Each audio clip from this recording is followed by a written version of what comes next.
Sabe, já parou para pensar no que realmente fica depois que uma vida inteira se passou?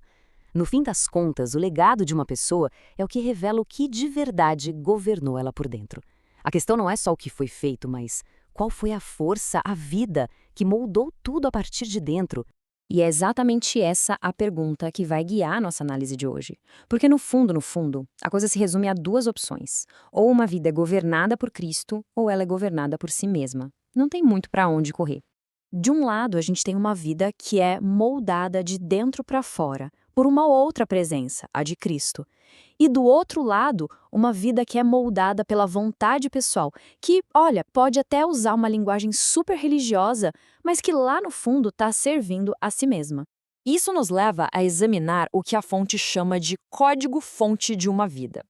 É uma boa analogia, né? A lógica fundamental que está ali rodando por trás de tudo. Vamos dar uma olhada em como esses dois mestres acabam produzindo legados que são completamente diferentes. A vida do discípulo, olha, é algo radical. O chamado não é para um simples upgrade na vida pessoal, sabe? É um chamado para morrer para si mesmo e viver por uma outra vida que agora habita por dentro. E claro, isso bate de frente com o nosso desejo natural de ter o controle, de ser autônomo. Então, como é esse legado na prática? Bom, ele nasce da negação do eu. Ele é governado pela vontade de Deus e não pela nossa. Muitas vezes ele é até invisível para o mundo, justamente porque não está buscando aplauso. Mas o ponto crucial é este: o fruto que ele produz é eterno e ele sempre, sempre aponta para Deus, nunca para a pessoa.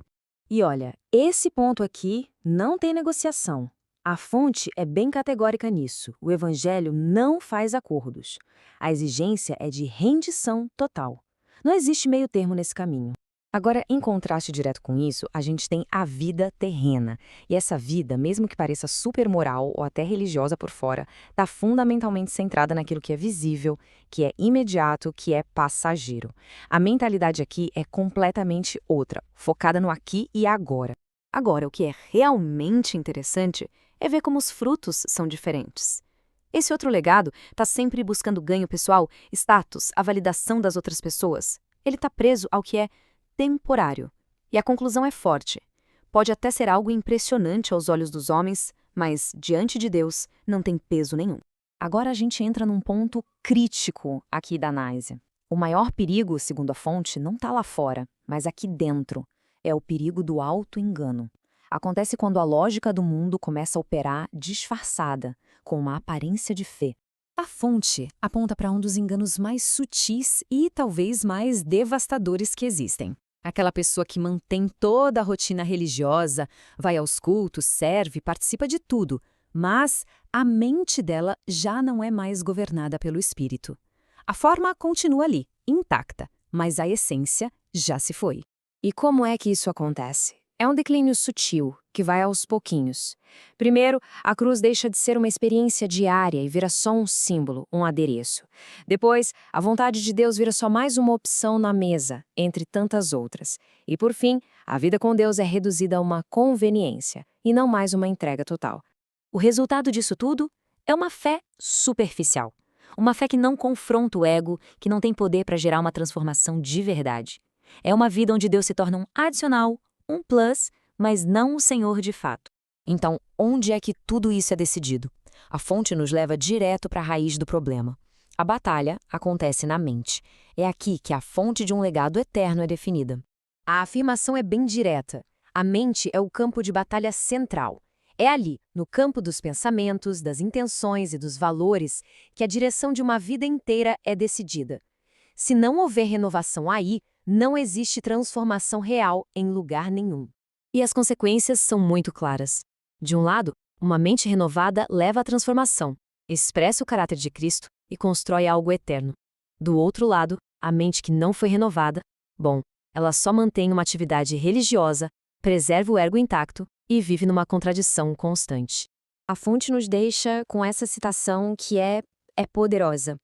Pensar como o mundo pensa é, na prática, negar que Cristo é Senhor. Porque, poxa, se Ele é Senhor, Ele tem que governar não só o que a gente faz, mas, antes de tudo, o que a gente pensa. Bom, e para a gente ir concluindo, a pergunta fundamental que fica é, no final de tudo, o que é que realmente permanece? Qual vai ser o veredito final sobre a obra de uma vida? A verdadeira medida, segundo a fonte, vira os nossos padrões de cabeça para baixo. Não é sobre o quanto foi acumulado, mas o quanto foi entregue. Não é sobre o que foi conquistado, mas o quanto de Cristo foi formado por dentro. E não é sobre quantos admiraram a pessoa, mas quantos, através dela, foram levados para perto de Deus. E a verdade final é bem sóbria. Tudo, absolutamente tudo vai ser provado.